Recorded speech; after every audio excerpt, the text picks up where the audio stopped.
टिकटकमा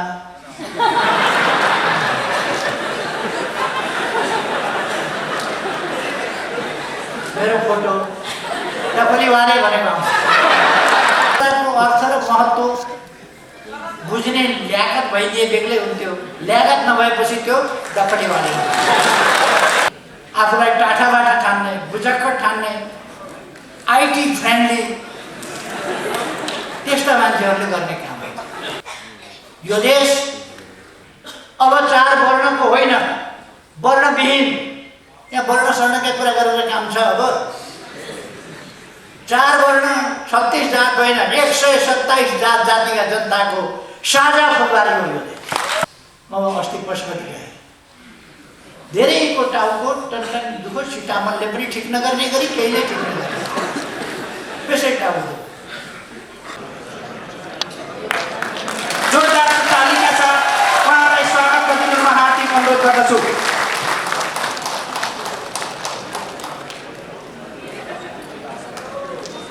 जितवीर लामा, comrade जितवीर लामा।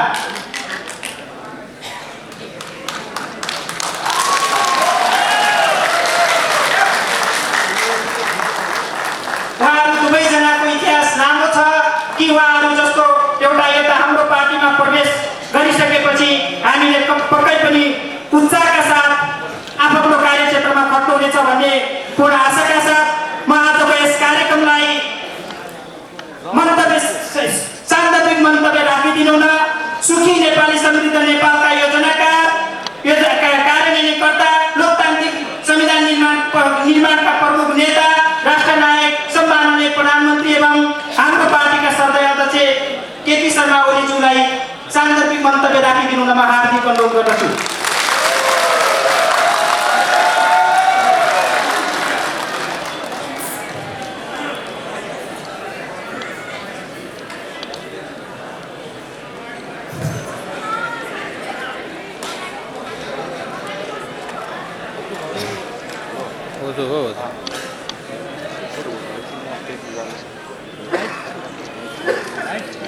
यस कार्यक्रमका अध्यक्ष महोदय,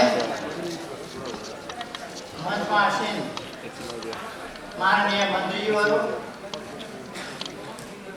संगठनका पदाधिकारी साथीहरू, अतिथि महानुभावहरू र यस कार्यक्रममा उपस्थित हुनुभएका सम्पूर्ण दाजुभाइ दिदीबहिनीहरू,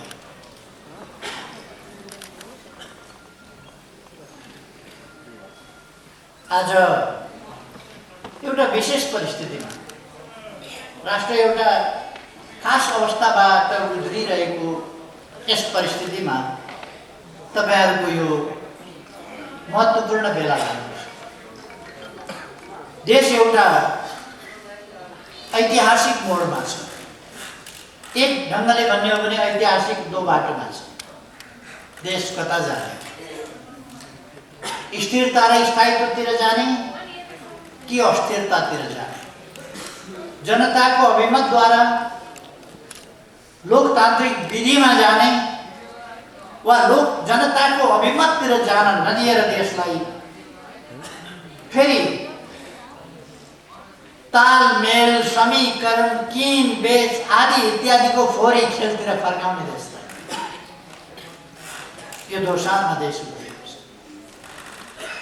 हामीले प्राप्त गरेका उपलब्धिहरूको रक्षा गर्ने कि नगर्ने यो दोसारमा भइएको छ। र हामीले प्राप्त गरेका उपलब्धिहरूको रक्षा गर्दै थप उपलब्धिका लागि अगाडि बढ्ने, जनतामा रहेको सार्वभौम सत्ता, जनताबाट सम्पूर्ण शक्ति निश्चित हुने कुरा, सम्पूर्ण शक्तिका स्रोत, राज्य सत्ताका स्रोत जनता हुने कुरा, जनतामा सार्वभौम सत्ता रहने कुरा, यी कुराहरू कायम रहने कि नरहने आजको दो बाटोका फैसला हुनुपर्ने विषयहरू छन्। देशलाई अस्थिरतातर्फ फर्काउन खोज्ने, देशलाई सार्वभौम सत्ता सम्पन्न जनताको सार्वभौमिकताको कदर नहुने, त्यता देशलाई जान नदिने, निर्वाचन हुँदै हुँदैन भन्ने, निर्वाचन भयो भने देश बर्बाद हुन्छ भन्ने यस्ता हल्लाहरू चलाएर केही मानिसहरू तर्क कुतर्कको चाङ लगाएर हो हल्ला गरेर यदि निर्वाचन हुने फैसला हुन्छ भने हामी के किन गर्छौं भनेर स्वतन्त्र न्यायपालिकाको स्वतन्त्र न्यायाधिकार माथि चुनौती दिने विभिन्न प्रकारका क्रियाकलाप र हरकतहरू भइरहेका छन्। यस्तो बेलामा तपाईहरुको यो राष्ट्रिय भेला भइरहेको छ। म यस भेलाको सफलताको निम्ति, उपलब्धिपूर्ण सार्थक सफलताको निम्ति हार्दिक शुभकामना व्यक्त गर्न चाहन्छु। तपाईं हामी कुनै प्रकारको अलमलमा पर्न हुँदैन। हामीले लामो समय सङ्घर्ष गरेर, बलिदान दिएर, धेरै रगत बगाएर, धेरै पसिना बगाएर, धेरैले अङ्गभङ्ग भएर, धेरैले जेल खटेर, धेरैले निर्वासनमा भएर, धेरैले भूमिगत काम गरेर, धेरैको परिवार छताछुल्ल अवस्थामा पुगेर, धेरै बालबालिकाहरू टुराटुरी भएर, धेरै बाआमाहरू बेसहारा भएर, धेरै अङ्गभङ्ग र अपाङ्गता बेहोर्नु परेर, घरबार सबै अस्तव्यस्त बनाएर, त्यसपछि हामीले प्राप्त गरेका उपलब्धिहरू समाप्त पार्ने एउटा षड्यन्त्रको जालो बनिएको छ र त्यो षड्यन्त्रको जालो आज मात्र होइन, हिजोदेखि बन्दै आएको हो र हामीले त्यसलाई पराजित गर्दै गएका छौँ। तपाईहरुले अघिल्लो पल्ट पनि देख्नुभयो, हामी नाकाबन्दीका विरुद्ध लडाईँ गर्छौँ, नाकाबन्दीका विरुद्ध हडताल लिन्छौँ, नाकाबन्दीको खुलेर विरोध गर्छौँ भने बोल्न नजानेर एउटा मान्छेले गलत ढङ्गले बोलिदिएर देशको अस्तित्व खतरामा पर्ने भयो, त्यसका नेतृत्व परिवर्तन गर्नुपर्छ भन्ने मान्छेहरू निस्किए। नाकाबन्दीको हामीले सामना गरिरहँदा अब जनताले सरकारलाई ढुङ्गाले हानेर खेच्छन्। यस्तो सरकार किन चाहियो? अरूले हाम्रा देशमाथि नाकाबन्दी लगाउने, हामीले विरोध गर्दा यस्तो सरकार किन चाहियो? नाकाबन्दीका विरुद्ध अडिने सरकार किन चाहियो भनेर जनता भड्काउन खोज्ने ती तत्त्वहरू त्यस बेला पनि थिए। एउटा देश बेष्टित अवस्थाबाट हामीले भूजडित अवस्थामा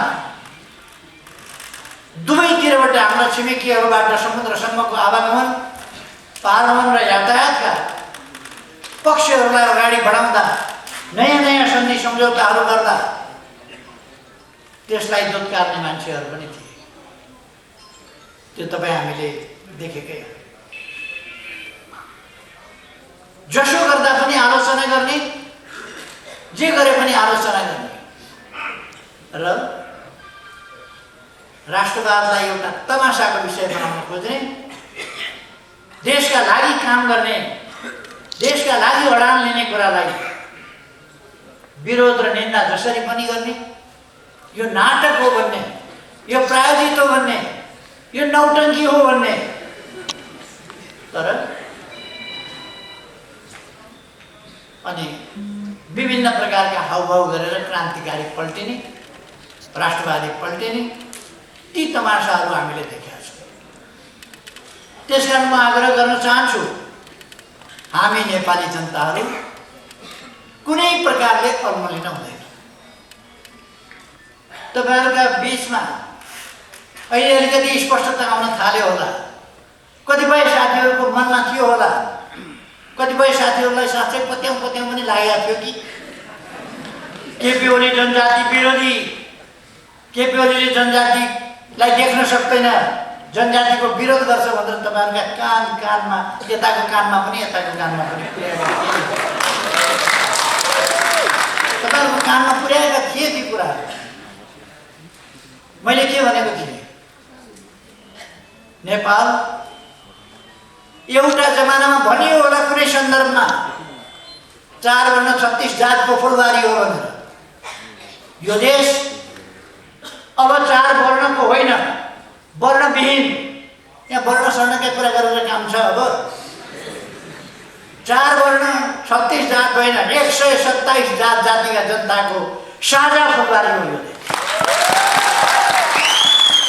अब वर्ण व्यवस्थामा बाँडिने वर्णका कुरा गर्ने होइन, हामीले संयुक्त प्रयासबाट सबै जनतालाई समृद्ध बनाउनु छ, धनी बनाउनु छ। सबैले खान, लाउन, बस्न, छोराछोरी पढाउन, स्वास्थ्य उपचार गर्न पाउने परिस्थिति कमसेकम ल्याउनु छ। आर्थिक हिसाबले गर्ने कम्तीमा पनि ती आधारभूत आवश्यकताहरूको परिपूर्ति हामीले हरेक नेपाली जनताहरू गर्नुपर्छ। म तराईमा गयो भने मधेस भनेर मधेसी जनतालाई भड्काएर हिँड्दिनँ, सिङ्गो नेपालको कुरा गर्छु। हिमाल, पहाड, तराई, मधेस, पूर्वदेखि पश्चिमसम्म सबै एक हौँ। म पहाडमा गयो भने जनजातिका कुरा गरेर, जनजातिलाई भड्काएर, जनजाति र अरू जनताका बिचमा फाटो बढाएर हिँड्ने काम गर्दिनँ। म त्यहाँ पनि भन्छु, आज तपाईँहरूसँग पनि भन्छु, हामी सबै नेपालीहरू एउटा देशका, एउटा हावामा सास फेरेका, एउटै हिमालबाट रसाएर बगेर आएको पानी पिएका, एउटै धरतीका अन्न फलफुल जडीबुटी खाएका दाजुभाइ दिदीबहिनीहरू हौँ होला। हाम्रो इतिहास, हाम्रो पृष्ठभूमि बेग्लै बेग्लै होला, तर हामी एउटा देशका नागरिक हौँ। समान हकका, समान अधिकारका हकदार छौँ, समान अवसरका हकदार छौँ। समान रूपमा हामीले सुरक्षा प्राप्त गर्नुपर्दछ, सबैले उत्तिकै सम्मान प्राप्त गर्नुपर्छ, सबैले बराबर अधिकार र अवसर पाउनुपर्छ र हामी सबैले समृद्ध हुन पाउनुपर्छ। त्यसै कारण हामीले भनेका छौँ, यो एउटा जात र अर्को जातको लागि होइन, सिङ्गै नेपालको लागि, सिङ्गै नेपाली जनताका लागि, समृद्ध नेपाल, सुखी नेपाल। हामीलाई समृद्ध नेपाल चाहिएको छ, सुखी नेपाली चाहिएको छ। त्यसका लागि हामी सुशासन र विकासको बाटोबाट तीव्र गतिले अगाडि बढ्न चाहन्छौँ र समृद्ध नेपाल र सुखी नेपालीमा पुग्न चाहन्छौँ। हामी त्यसका लागि लोकतन्त्रलाई सुदृढ गर्न चाहन्छौँ।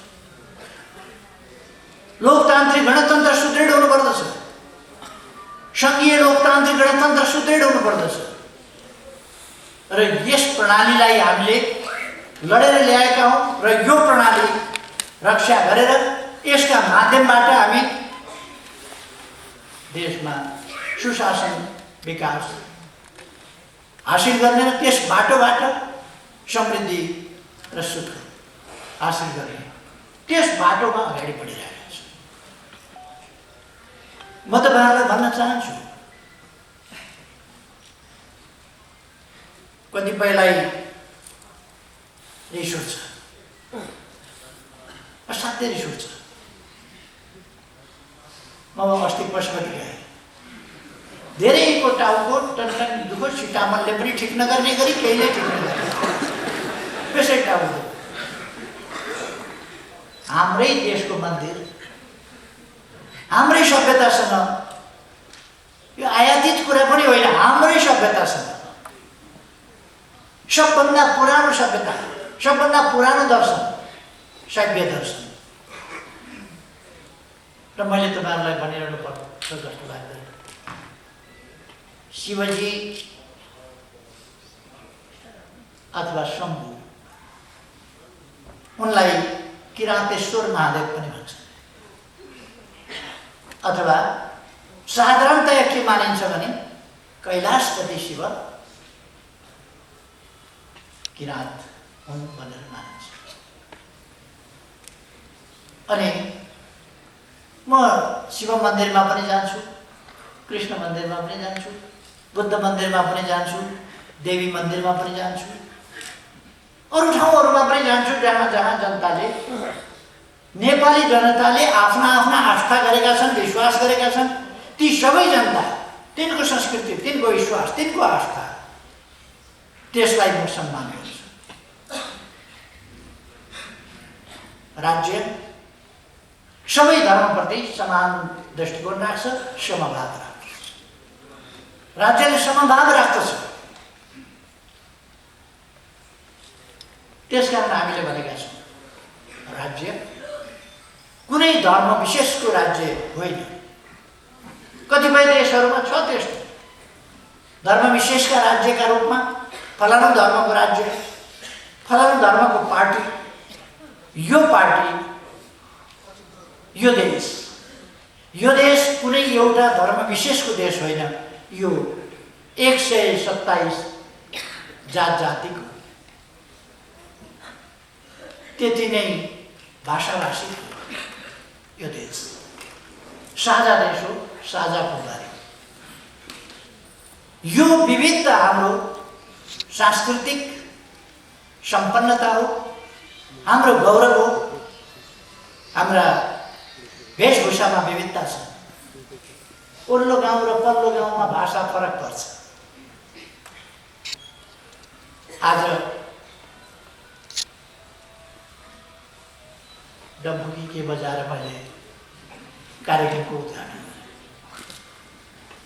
यो हाम्रो सांस्कृतिक सम्पन्नता हो।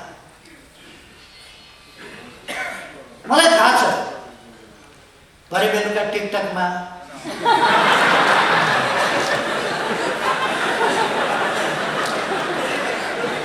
मेरो फोटो टपली वाले भनेको आउँछ।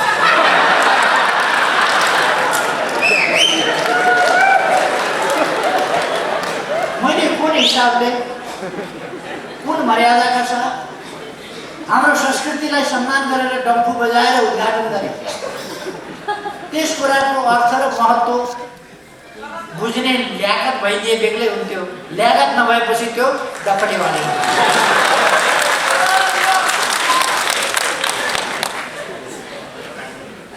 यो गाउँघरका पढाइ लेखाइ कम भएका, कुरो बुझ्दैनन् भनेका जनताले गरेको होइन। आफूलाई टाठाबाट ठान्ने, बुझक्कड ठान्ने, आइटी फ्रेन्डली त्यस्ता मान्छेहरूले गर्ने काम हो। जनता होइन।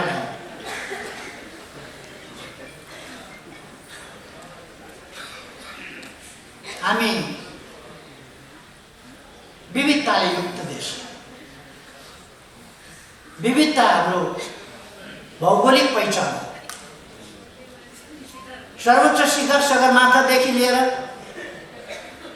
कचनकवल जस्ता समुद्र सतहबाट जम्मा 58 मिटर मात्रै उचाइ भएको तल्लो धेरै रोचो जमिन हाम्रो देशमा छ। हाम्रो देशको भौगोलिक विविधता यस्तो छ। हाम्रो देशमा डाँफे मुनालदेखि मयूर र वनकुकुरा कालेजहरूसम्म पाइने विविधता छ। हाम्रो देशमा चौरी याकदेखि लिएर च्याङ्ग्रादेखि लिएर गाई बाख्रा अरू साधारण खसी बोका गाई गोरु पाइने ठाउँ पनि छ। हिम चितुवादेखि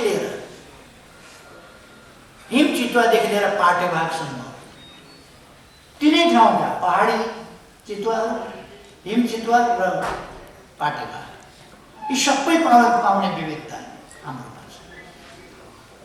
हिम चितुवा, हिम भालुदेखि लिएर हात्ती गैँडासम्म पाउने विविधता हाम्रो देशमा छ। यार्चा गुम्बादेखि लिएर पिप्लासम्म पाउने विविधता हाम्रो देशमा छ। र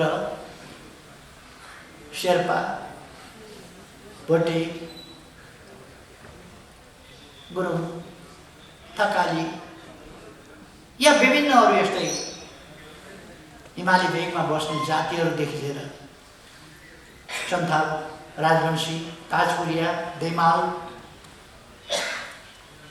यसै गरेर थारू, यादव, अरू विभिन्न बोलीचालीको भाषामा पचपनिया भन्ने जाति, विभिन्न जातिहरू बस्ने यस देशमा विविधता छ। अर्थात् यो विविधताको देश, यसको सुन्दरता, यसको सम्पन्नता विविधता हो। त्यसै अनुसार हाम्रा वेशभूषामा, हाम्रा परिकारमा, हाम्रा रहन सहनमा, थुप्रै कुरामा हाम्रा भूगोलले भिन्नता ल्याएको छ, हाम्रा ऐतिहासिक पृष्ठभूमिहरूले ल्याएको छ भिन्नता। त्यसै कारण विभिन्न खालका संस्कृतिहरू हामीसँग छ। एउटा पण्डितले उद्घाटन गरौँ भनेको भए शङ्ख बजाएर गर्थ्यो, घन्टी बजाएर गर्थ्यो, तपाईँहरूले डम्फु बजाएर गर्नु। एउटा झाँक्रीलाई उद्घाटन गर्न दियो भने उनले ढ्याङ्ग्रो बजाएर गर्थ्यो, अरूलाई उद्घाटन गर्न दियो भने नौमती बाजा, पञ्चे बाजा, झ्याम झ्याम बजाएर गर्दा। आफ्ना हाम्रा सांस्कृतिक विविधताहरू छ। एउटा बुद्ध धर्मावलम्बीले शुभारम्भ गर्यो भने ओम मणि पद्मे भन्नेबाट सुरु गर्छ।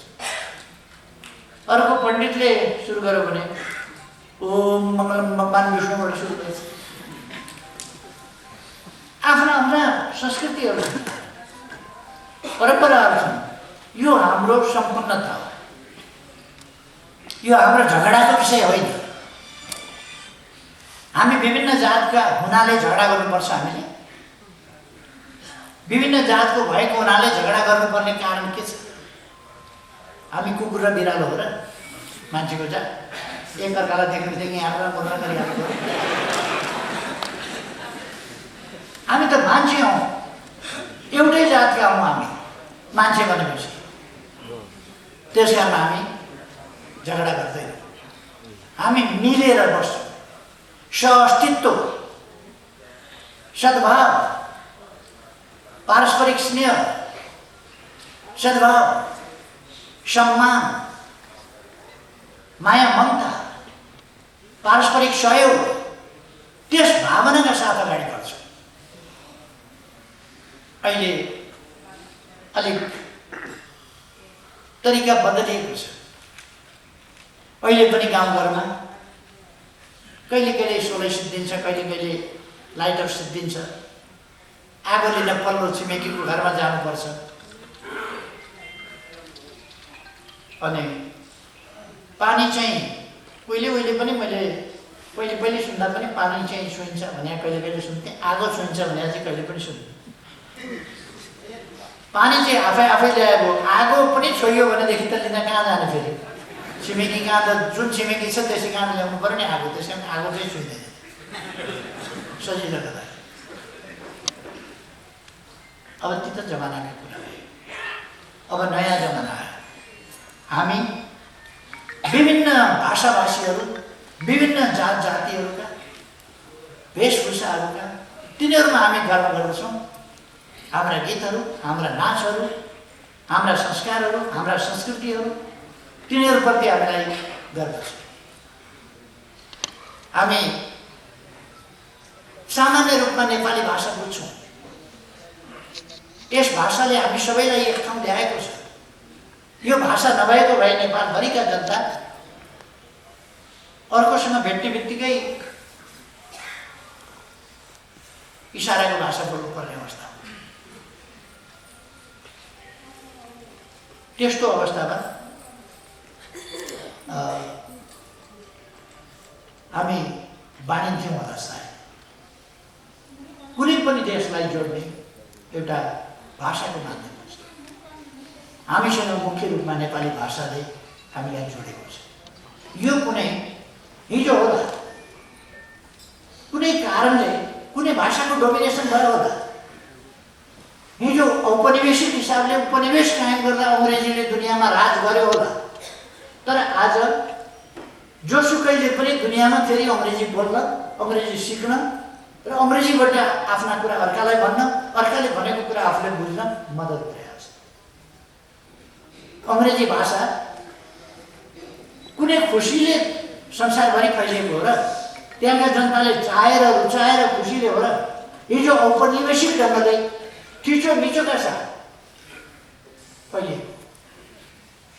दक्षिणी अमेरिकामा, ल्याटिन अमेरिकामा स्पेनिस भाषा बलजफ्ती त्यहाँका जनतालाई मारेर खिचेर कुल्चिएर त्यहाँ स्पेनिस भाषा चल्यो। तर एउटा राम्रो पक्ष आज के भएको छ भने सारा ल्याटिन अमेरिका विभिन्न देशहरू छन्, तर जहाँको मान्छेले पनि, जुन देशको मान्छेले पनि स्पेनिस भाषाको माध्यम अपनाएको छ र त्यसबाट उनीहरू एकअर्कामा आबद्ध पनि भएका छन्। स्पेनिस भाषाले आज ल्याटिन अमेरिकालाई एकताबद्ध बनाउन सजिलो बनाएको छ, किनभने उनीहरू एकअर्काको भाषा बुझ्छन्। फ्रेन्च भाषा यत्तिकै धेरै देशहरूमा अफ्रिकामा फैलिएको हो। दमन गरेर उपनिवेश बनाएर नै फैलिएको र फैलाइएको। तर पनि आज ती देशहरूलाई, कतिपय देशहरूलाई सजिलो भएको छ एक आपसमा बुझ्नका लागि। पृष्ठभूमि जेसुकै भएको होस्, आजको व्यवहारमा हामीले हेर्दा, व्यवहारमा आज हामीले हेर्ने हो र त्यो एउटा माध्यम भाषाको रूपमा बनेको छ। हामीले अरू भाषाहरूलाई विकास गर्ने, संरक्षण गर्ने, विकास गर्ने, सानोभन्दा सानो भाषा पनि हाम्रो समृद्धि हो, हाम्रो सांस्कृतिक सम्पदा हो, त्यसको रक्षा गर्ने, त्यसको सम्वर्धन गर्ने कुरामा हामीले ध्यान दिनुपर्छ। यो देशका तमाम जनताको देश हो, सबैको साझा देश हो। सायद आज जतिको जम्मा 25 जनाभन्दा बढी मन्त्री बनाउन पाइँदैन। अहिले 25 जना मन्त्री बनाउँदा यस मन्त्री परिषदमा जनजाति पनि परेको छ, मधेसी पनि परेको छ, सुदूरपश्चिमको पनि परेको छ, पहाडी भेगको, हिमाली भेगको पनि परेको छ, तराई भेगको पनि परेको छ, पूर्वको पनि परेको छ, मध्यको पनि परेको छ, महिला पनि परेको छ, थारू पनि परेको छ र जनजाति कमसेकम 9 जना जनजाति छ। महिला पनि परेको छ, जनजाति पनि 9 जना छ। कम्तीमा 9 जना होला, हिसाब गरेर मैले हिसाब गरिराखेको छु होला। किनभने मैले सबै परोस् भन्ने कुरा ख्याल राख्छु, यसको यति भनेर हिसाब गरिनँ। किनभने यो हिसाब गरेर होइन, भावनाले हाम्रो एकता, भावनाले हामी एकताबद्ध हुन्छौँ र एकतालाई अगाडि बढाउँछौँ। म तपाईँहरूलाई यस भावनाका साथ, जुन देश पहिचानका नाउँमा राजनीति गर्न थाल्यो, फरक विचार, फरक आस्था, फरक जात वा फरक धर्मलाई शत्रु देख्न थाल्यो, त्यसको विनाश भएको छ। आज अरबका कतिपय देशहरूमा जुन भयानक मारकाट चलिरहेको छ, त्यो के भएर एउटै इस्लाम धर्मभित्रकै सिया र सुन्नीका बीचमा मारकाट मचाइदिएछ। सिया र सुन्नी भएका छन्, लडेका छन्, मारामारी। कमसेकम इस्लाम धर्मभित्र मुस्लिम समुदायभित्र त्यस्तो नहुनु पर्थ्यो, एकअर्कालाई सम्मान गर्नु पर्थ्यो। तर त्यो हुन नसक्दा काटमार भएको छ, देश नै विनाशको स्थितिमा पुगेको छ। यत्रो सम्भावना भएका देशहरू जहाँ पानी उगाए भन्दा बढी तेल उगाउन पाइन्छ र दुनियाँलाई बेच्न पाइन्छ, त्यस्ता देशहरू लडाइँको कारणले कङ्गाल भइरहे।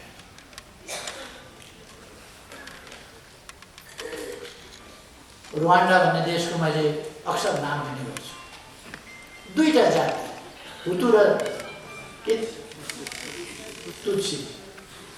हुतु र तुत्सी भन्ने दुईटा जातका बीचमा लडाइँ लगाइदिए।